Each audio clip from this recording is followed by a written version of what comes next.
Idan Alexander, 19. Omar Nutra, 21. Hirsch Goldberg Paulin, 23. Segui Dekel Chen, 35.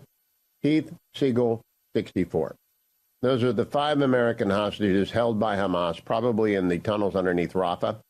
And not only did Joe Biden betray Israel yesterday, he betrayed them and their families in an astonishing development. And I am rarely shocked. I was shocked by the collapse in Afghanistan.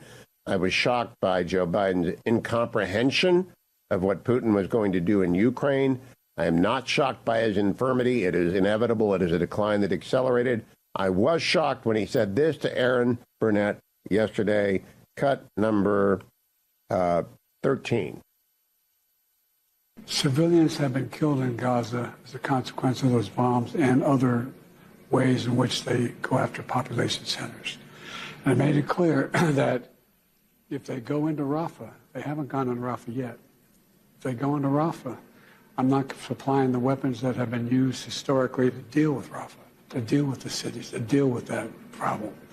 We're going to continue to make sure Israel is secure in terms of Iron Dome and their ability to respond to attacks like came out of the Middle East recently.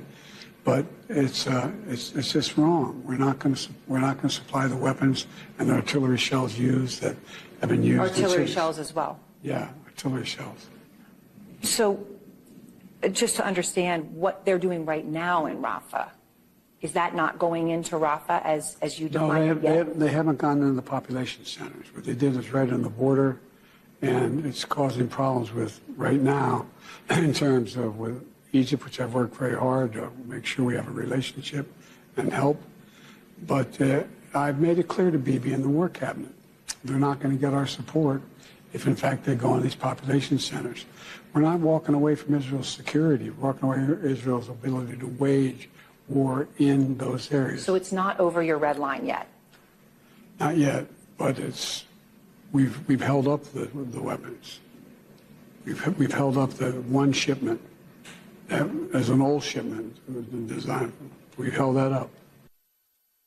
He is an old, confused fumbler. He is not in control of the White House, and he has betrayed Israel, our American hostages, the other Israeli hostages, the hostages from many other countries that are held in Rafah. As I explained on Special Report last night, well, in fact, let me play it. I explained my view on this last night when it was not yet confirmed that he had done it. Cut number 17.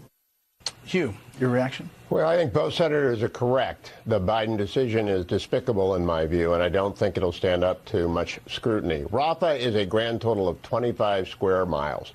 Gaza, 141 square miles. For benefit of the audience, the District of Columbia is 69 square miles. So Rafah is 1/3 the size of the District of Columbia. The Biden administration is denying to Israel precision munitions, which they need to operate in a city of 25 square miles. It's very small. If they don't have precision munitions, and they are going in, they are going to kill more civilians. So it makes no sense other than what Britt said, a signal to their far left, and they're very afraid of their far left, but it is a despicable decision, and it underscores the Biden doctrine, which is if you're our ally, Afghanistan, Ukraine, Israel, you can't trust us when the chips are down. That's it. The Biden doctrine is don't trust us. We'll screw you. We will absolutely screw you. Either we'll slow walk the weapons you want, Ukraine. We won't give you any weapons at all, Israel. Or we'll scamper whenever it becomes politically necessary to scamper, Afghanistan. Lindsey Graham went on Fox last night with Sean Hannity. Cut number 22. The only reason they're not dancing in Iran is because they don't believe in dancing. If you're Sinwar in the tunnel, this is a good moment for you. But what does this mean to America? It changes the game in all the worst ways in the war on terror. Here's what Joe Biden is asking. He's asking the Israelis to turn the war over to him and Lloyd Austin. To my friends in Israel, don't do that. Don't do that. Absolutely not. Cut number 23, more Lindsey Graham.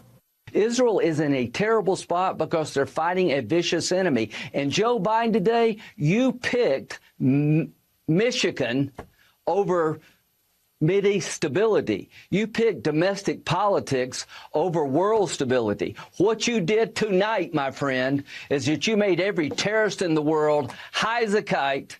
You put our friends in Israel in a box, and here's what they're going to do.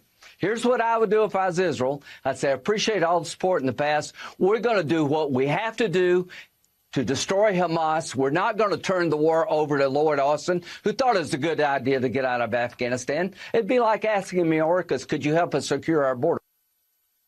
Okay, I want to turn back to what Joe Biden said 6 months ago when he thought it was politically correct to support Israel and in his advantage, because that's all his advisors tell him. Cut number 20. On to Scott Pelley on 60 Minutes. Cut number 20. Do you believe that Hamas must be eliminated entirely? Yes, I do. Okay, get it? He has no idea what he's done. I really don't think he can put it together. He might wake up this morning and not understand that he's absolutely screwed Israel. And the headlines will make it clear to him. Biden says U.S. will not supply Israel with weapons to attack Rafah. That's the New York Times. Washington Post. Biden says he will cut off offensive weapons if Israel invades Rafah. In the Times of Israel, Biden accused of helping Hamas as Israel bristles over threatened weapons freeze. Boy, are they mad in Israel. In the Telegraph, Biden threat to halt shipments likened to Munich Pact by Israel. Do you get it? Do you understand? Everyone in the world understands what he did. He gave a gift to Sinwar, and remember, Rafah, the very small, a third of the size of the District of Columbia, and like 1/7 of the size of the Beltway. 25 square miles. I did 9 miles yesterday. So I covered half of the perimeter of Rafah, right? Almost half of the perimeter of Rafah. 25 square miles is 5,555. And I'm telling you, you cannot do this job without precision munitions unless you kill a lot of civilians. Now, the civilians are leaving Rafah, and that's good. Israel's going to go in anyway. But it is a disastrous decision for the United States, for the hostages, for Israel, for Middle East stability, for our allies, Saudi Arabia and the UAE, who are looking at us and saying, you know, Biden already screwed up the UAE. They didn't buy the F-35s that Trump had agreed to sell to him. Why? Because Biden was putting conditions on him. He screwed up Afghanistan in the worst possible way, abandoning American citizens just like he's doing here. He screwed up Ukraine by pretending that Ukraine needed to retreat. They offered to get Zelensky out of Kyiv, and Zelensky responded, I don't need a ride, I need ammunition. And if Biden had his way, they would now be part of Russia. He is a disaster, and he is incompetent, and he is infirm, and you know it, and I know it. My new Fox News column spells out all of the issues on which you can vote. But if you are a supporter of Israel, most of you know already, you've got to support Donald Trump in the fall. You just have to. Because Israel cannot survive having this incompetent bumbler, this befuddled old man, getting dyspepsia and deciding to cut off our most important ally in the Middle East. It's absolutely inexplicable on any level except as a political decision. And it's bad politics, by the way.